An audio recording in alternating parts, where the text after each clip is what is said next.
কদিন আগেই শেষ হওয়া জাতিসংঘের সাধারণ পরিষদের অধিবেশনেও সবচেয়ে বেশি গুরুত্ব পায় গাজা প্রসঙ্গ।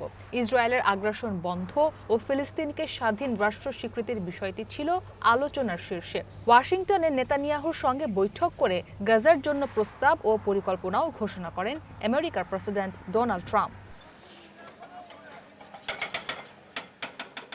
ঠিক এমন পরিস্থিতিতে ইসরায়েল অধিকৃত গাজার পশ্চিম তীরে বসতি স্থাপনের জন্য বুলডোজার দিয়ে মাটি কেটে রাস্তা তৈরি করা হচ্ছে।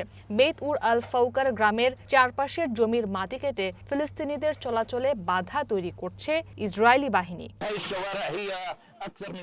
দেখতেই পাচ্ছেন, তারা আমাদের জমিগুলো বুলডোজার দিয়ে কেটে ধ্বংস করছে। আমাদের বিশাল এলাকার নিয়ন্ত্রণ তাদের দখলে, তাই আমাদের এলাকা ধ্বংস করে আমাদের চলাচলে বাধা দিচ্ছে। আমাদের আটকে রাখার উদ্দেশ্যেই এই কাজ করছে তারা। গাজার পশ্চিম তীরে ইসরায়েলি বসতি স্থাপনকে আন্তর্জাতিক আইন অনুযায়ী অবৈধ বলছে ফিলিস্তিন সহ বিশ্বের অনেক দেশ। তবে বরাবরই এর বিরোধিতা করেছে ইসরায়েল। এবার এক ধাপ এগিয়ে পশ্চিম তীরে ফিলিস্তিনি অংশের মাটি কেটে ভূখণ্ড নিয়ন্ত্রণের চেষ্টা করছেন নেতানিয়াহু। গাজা নিয়ে ট্রাম্পের পরিকল্পনা ঘোষণার আগে বিশ্ব নেতারা একে একে যখন ফিলিস্তিনকে রাষ্ট্র হিসেবে স্বীকৃতি দিচ্ছিল, তখন নেতানিয়াহু বলেছিলেন কখনোই ফিলিস্তিনি রাষ্ট্র জন্ম নেবে না।